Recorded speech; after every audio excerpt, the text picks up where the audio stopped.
अपनी माँ का बदला लिया तो कितने टाइम ट्रेवल किया है, तो इसको पता है ड्रैगन लैंग्वेज जो एक्चुअल में टाइप तुम्हारा गाइड बनूंगा कैपिटल, उसका लुक बहुत हिलेरियस है। फिर देखने मिलता है प्रिंस का डिस्क्रिमिनेशन खत्म, हमारा लौंडा की माँ को नहीं पता कि मेंशन इन लोग का है, जहाँ पर सिर्फ रॉयल्टी जा सकती है। अपने छोटे लाइट मैजिक का प्रदर्शन दिखाती है और प्रैक्टिस ने सुसाइड कर लिया था और अपनी जान ले ली। वह लोग जैसे अपने पिछले एपिसोड में हमने देखा कि कैसे मेन कैरेक्टर यान पेज हमारा टाइम ट्रेवल करके पीछे आ जाता है और वो एक बच्चा बन चुका है 8 क्लास मशीन, जो अब एक छोटे बच्चे की बॉडी में है, पर उसकी पावर भाई अभी से उस सबके पसीने छुड़ा रही है।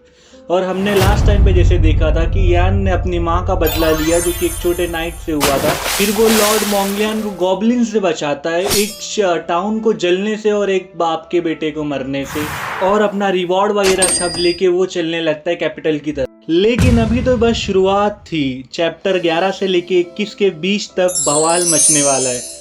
आपके रोंगटे खड़े हो जाएंगे। टावर और मैजिक घमंडी मेजिस की औकात दिखाना हो या अपने दुश्मनों को जिंदा जलाना हो, अब यान किसी को नहीं बख्शने वाला।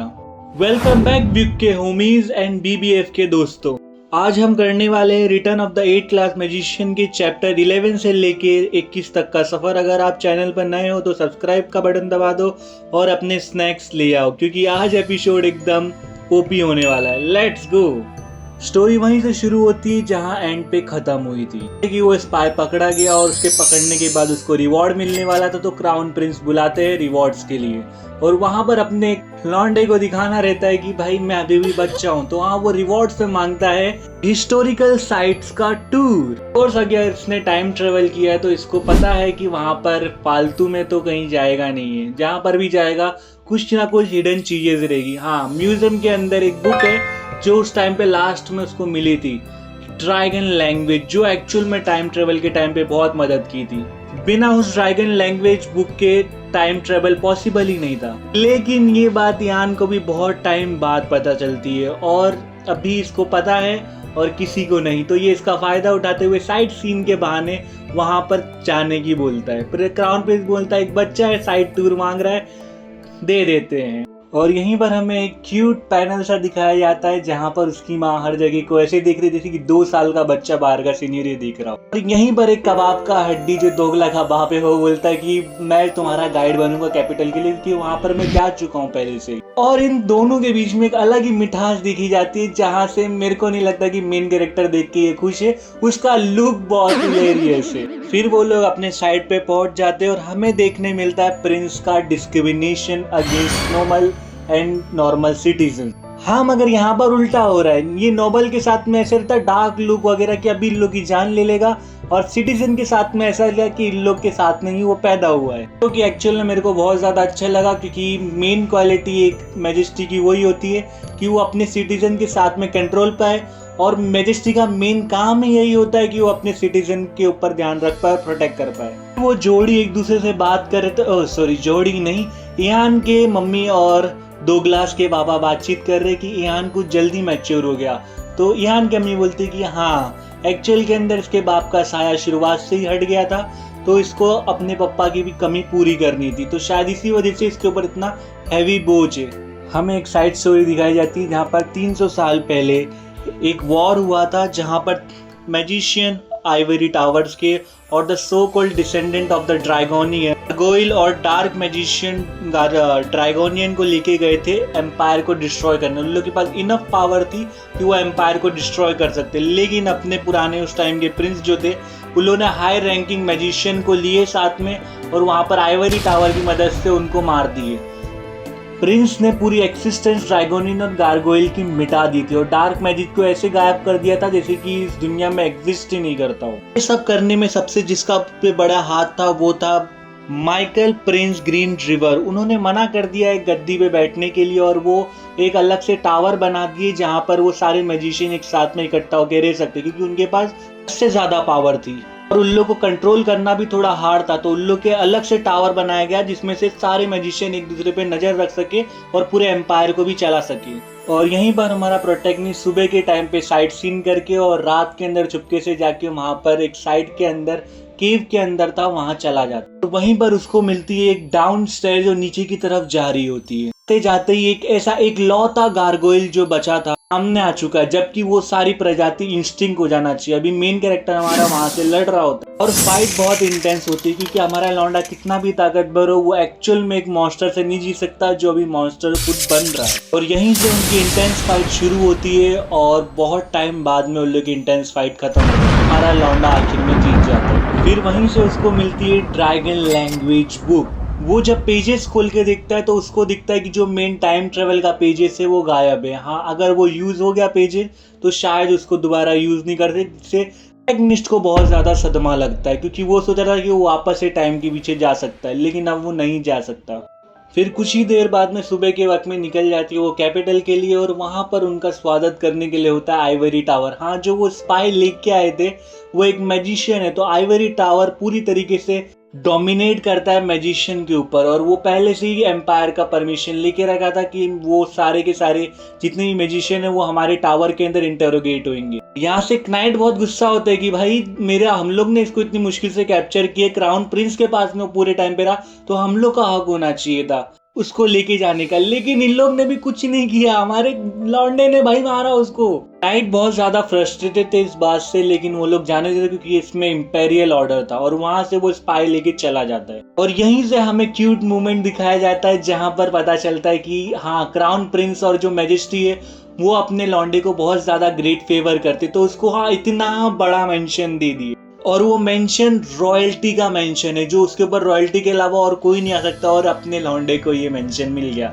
तो अपना प्रोटैगनिस्ट ज्यादा खुश होता है और अपनी माँ के साथ में जाने ही लगता है। इतने में क्राउन प्रिंस बोलता है मैजिस्ट्री ने बुलाया तो तुम्हें साथ में चलना पड़ेगा, लेकिन ये बोलता है अब मेरे को थोड़ा समय चाहिए मेरी माँ के साथ घूमने के लिए। तो हाँ, वो मेंशन का टूर करने लगते, लेकिन सबसे मजेदार बात उसकी माँ को नहीं पता कि ये मेंशन इन लोग का है। जब वो टूर करने लगते तो वो देखते कि ये मेंशन इतना बड़ा है, आलीशान है।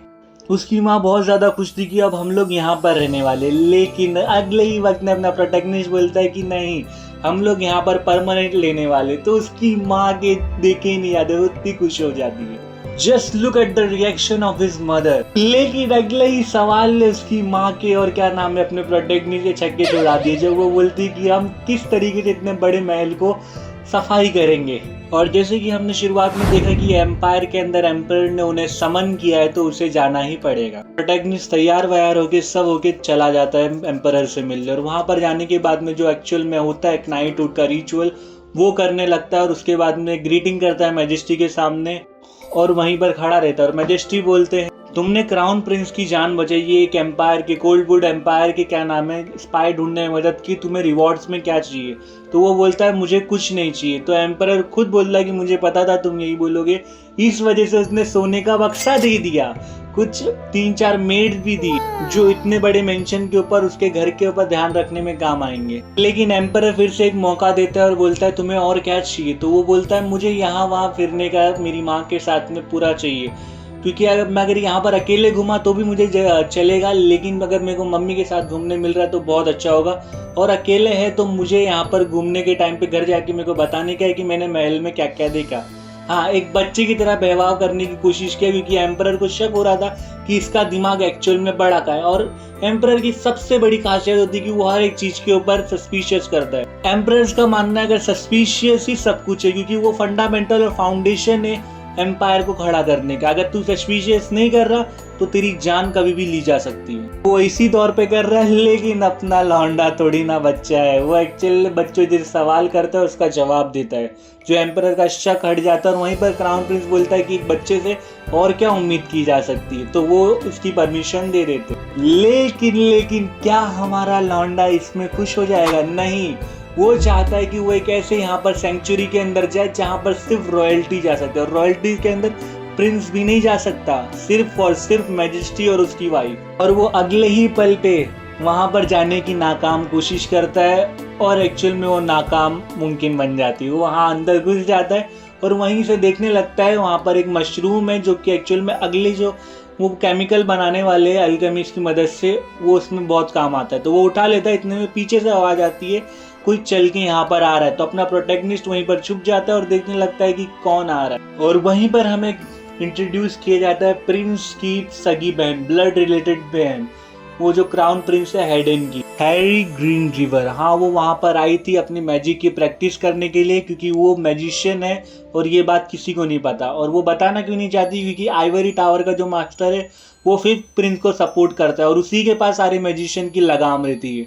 अगर वो चाहेगा, अगर वो मैजिशियन निकली तो हाँ, वो आइवरी टावर के ऊपर फिफ्थ प्रिंस के ऊपर उसको सपोर्ट करना पड़ेगा, क्योंकि वो नहीं चाहती। इस वजह से उसके पापा ने और उसने मिलके है ना इस बात को सीक्रेसी रखा। लेकिन क्या आप लोग को यकीन है कि सिर्फ यही बात रहेगी? हमें शायद आने वाले समय पे और पता चलेगा कि ये क्यों हाइड कर रही है। क्या इसके पीछे कोई मैजिक है, या फिर क्या इन लोग के यहाँ पर कोई रिचुअल है जो ये सब नहीं बता सकते? क्योंकि एम्पायर के अंदर सिर्फ और सिर्फ 2 ही मेज आए जो एम्परर की लाइनेज के अंदर हो। ऑफ कोर्स कुछ तो बात रहेगी, क्योंकि जितने भी मैजिशियन आए वो सबसे ताकतवर थे। जो फर्स्ट मैजिशियन निकला एम्पायर के अंदर वो था ग्रीन रिवर के ऊपर से, जो एक्चुअल के अंदर टावर को लीड करते हुए गया और टावर मास्टर भी बना। और दूसरा ये जो शुरुआत के अंदर ये अभी सेकंड क्लास मेज है, जो इसकी उम्र में होना बहुत मुश्किल है और ये लेट कर रही है फिर भी इतनी ताकतवर है। और वहीं पर वो अपने छोटे लाइट मैजिक का प्रदर्शन दिखाती है और प्रैक्टिस करने की कोशिश करती है। इतने में अपना मेन कैरेक्टर बोलता है कि लास्ट टाइम पे जब फिफ्थ प्रिंस बने थे तब इसने सुसाइड कर लिया था और अपनी जान ले ली थी, क्योंकि ये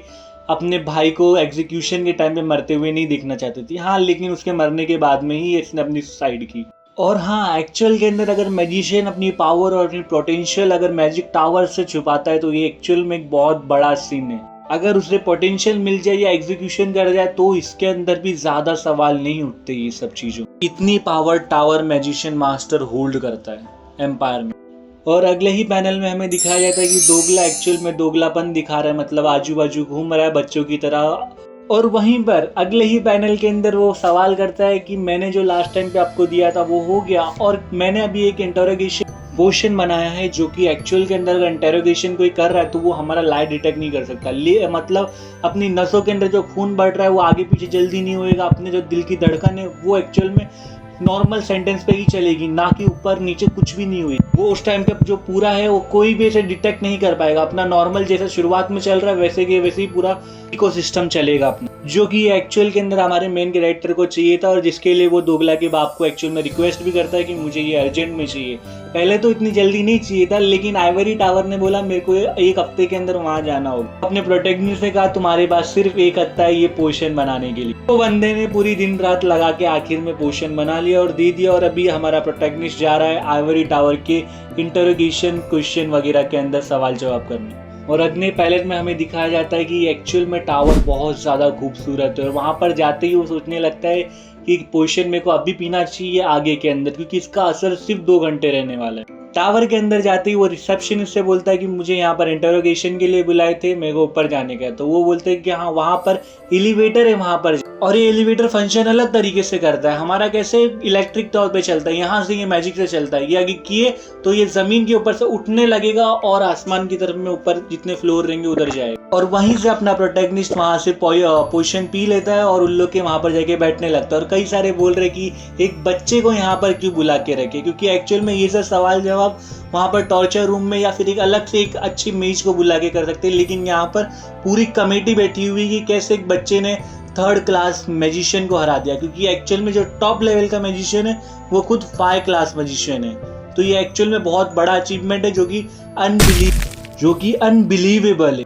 और यहीं से वो आइवरी टावर को मिलता है ऑफिशियली और यहाँ पर वो ग्रीटिंग करता है और सामने वाले बोलते हैं कि मुझे माफ करना कि तुम्हें ऐसी तरीके से इनवाइट करना पड़ा, तुम इतने सारे लोगों को देख के डर गए रहेंगे। अरे थोड़े टाइम रुक जाओ, 2-4 साल बाद में तू खुद इसके नाम से डरेगा, क्योंकि हमारा प्रोटेक्निस्ट एक्चुअल में एक मॉन्स्टर है। और यहीं से वो सबको ग्रीट करने के बाद में अपनी जगह पे खड़ा रहे और यहीं से सारे सवाल जवाब शुरू हो जाते। पहले तो वो उसकी हिस्ट्री देखते कि उसने क्या क्या किया और सवाल करने लगते कि तुम्हारा सच में बाप नहीं है क्या, तुम कॉमनर हो, रेडियो कौन है, दोगला का पप्पा, क्या तुम खुद से सीखे हो या तुम्हें कोई सिखाया है, जो तुमने बताया कि तुम खुद से सीखे हो या वो सच है। और यहीं पर वो जवाब देने लगता है कि सब कुछ मेरे पैनल के अंदर लिखा हुआ है, तुम्हें वहीं से देखना पड़ेगा। हाँ मैं कॉमनर्स हूँ, मैंने दोगला को इसलिए रखा है क्योंकि वो एक अच्छा अल्केमिस्ट है और मेरी माँ बीमार रहती है तो उसका ध्यान रखने के लिए। और वहीं पर सब लोग हैरान हो जाते हैं कि ये कोई जवाब वगैरह दे नहीं रहता और टावर मास्टर शांत बैठा है। वो एक्चुअल के अंदर अपनी आंख से लाई डिटेक्टर तरीके से काम कर रहा है, जो वो महसूस कर सकता है अगर कोई वाइब्रेशन शरीर के अंदर हो रही है या फिर दिल ज्यादा धड़क रहा है वगैरह। यहीं पर एक गुस्सेल जो रेजेस से भरी हुई लाल बालों वाली लड़की आ जाती है सामने के अंदर, बोलती है तू है कौन। वहीं पर ये टेढ़े जवाब का सवाल टेढ़ा मिलता है कि मेरे पैनल में लिखा है, तेरे को क्या पढ़ना नहीं आता। जब ये सुन के वो रेज बेट हो जाते तो आगे पीछे तोड़फोड़ करने लगते और बोलते कि इसको मेरी तरफ में छोड़ दो। लेकिन टावर मास्टर बोलते कि इसके अंदर कोई लाई डिटेक्ट नहीं हो रहा तो ये सच्ची बोल रहा रहेगा। और वहीं पर उसको सवाल मन के अंदर आते, क्या इसका लेवल इतना ऊपर है कि मेरा लाई डिटेक्टर पकड़ नहीं पा रहा, या फिर मेरे कुछ लाई डिटेक्टर के अंदर, या फिर इसके पास कुछ ऐसा जिससे ये बच सकता है इसके अंदर, या कुछ फॉल्टी आ गई बीच के अंदर जो मैं डिटेक्ट नहीं कर पा रहा। 5th क्लास मैजिशियन जो एम्पायर का टॉप मैजिशियन है, एक बच्चे का नहीं पकड़ पा रहा। तो इस बात से वो बहुत ज्यादा कंफ्यूज होता है और वहीं पर वो एक सवाल करता है जो एक्चुअल के अंदर मेन कैरेक्टर के अपने सस्पिशियस जो है भगाने के लिए काम। हमें जो नाइट की बॉडी मिली थी जो पानी के अंदर डूब के मरा था, उसके अंदर एक्चुअली मैजिक के थोड़े से माना वगैरह थे, क्या तुमने उसको मारा? लेकिन प्रोटैगनिस्ट थट से बोलता है कि नहीं, मैंने नहीं मारा।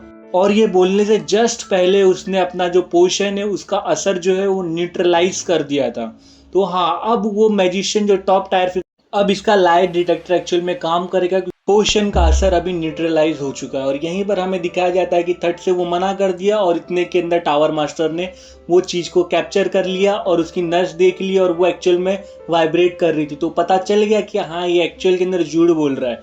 लेकिन टावर मास्टर अपना जाना जाता है सिर्फ और सिर्फ मेज के ऊपर अपना जेनरसिटी और फीवर दिखाते हुए। तो उसने बोला हमने झूठ बोला था, ऐसा कुछ पाया गया ही नहीं, भले ही पाया गया वहां पर, लेकिन वो एक मैजिशियन के लिए, फ्यूचर पोटेंशियल के लिए वो करता नहीं। और आजू बाजू वाले लोग हैरान हो जाते कि अभी मास्टर इसका सपोर्ट कर रहे हैं और डर जाते कि ये अभी से ही इतना पावरफुल है तो आगे जाके समय में क्या होने वाला है।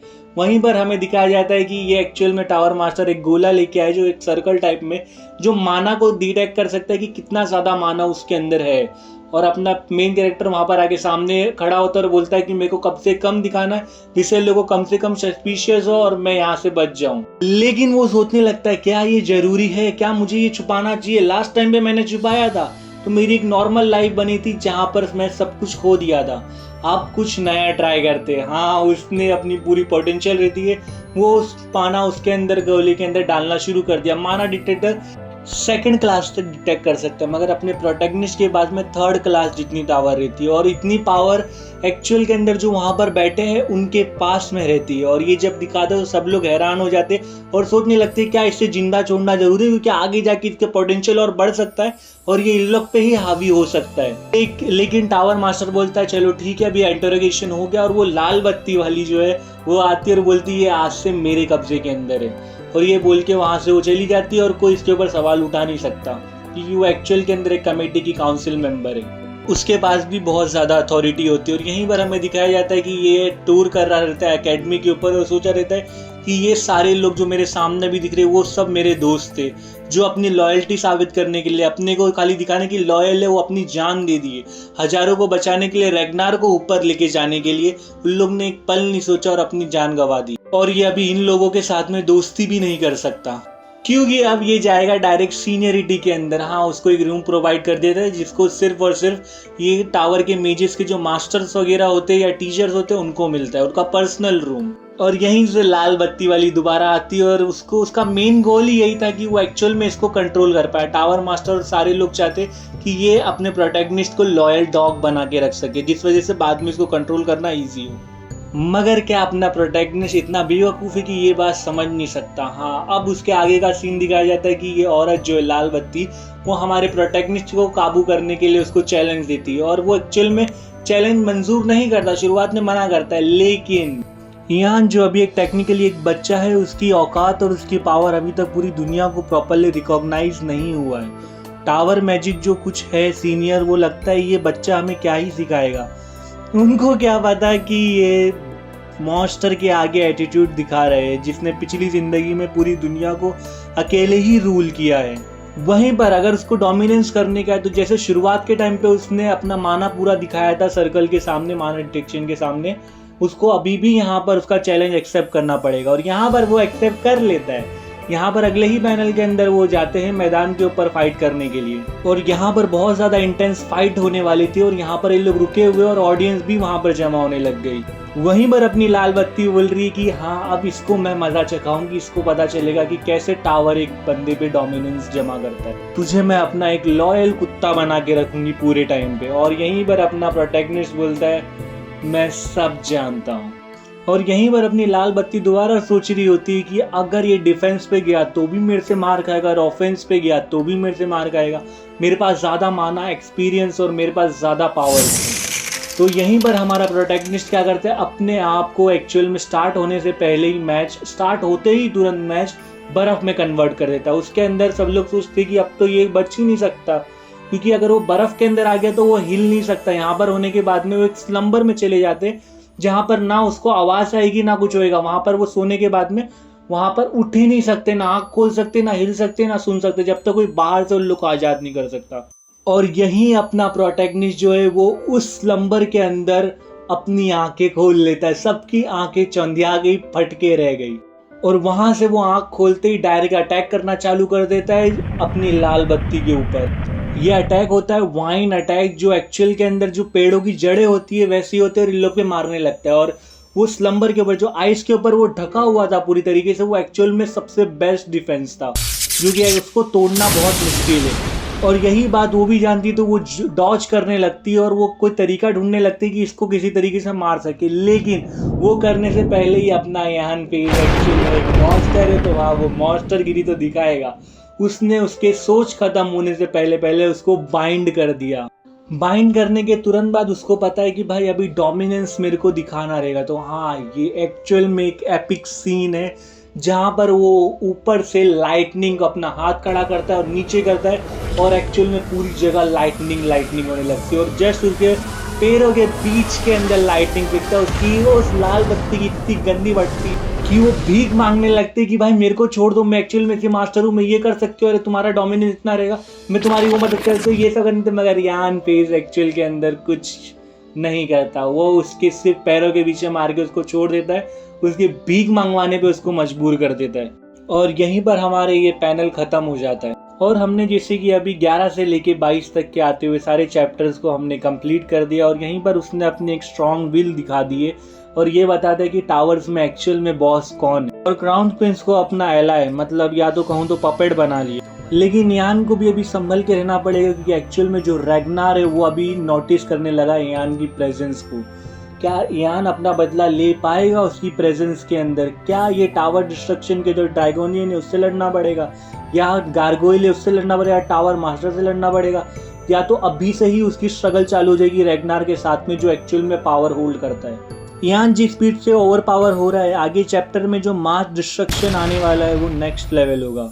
आपको यान सबसे बड़ा बैडास मूवमेंट कौन सा लगता है, जहाँ पर वो अपनी माँ को बचाता है, या फिर अपने क्या टाउन को बचाता है, या फिर ये लड़ाई करता है जो अभी ये लाल बत्ती के साथ में हुई, या वो अपना प्योर माना सबके सामने दिखाता है, या वो बड़ा सीन लगा? मुझे कमेंट्स के अंदर जरूर बताना। अगर वीडियो पसंद आई हो तो भाई के चैनल को लाइक और सब्सक्राइब किए बगैर मत जाना, ये मुझे और ऐसी बैंगर वीडियो बनाने के लिए मोटिवेट करता है। तो मिलते हैं अगली वीडियो में, तब तक के लिए peace out and keep reading.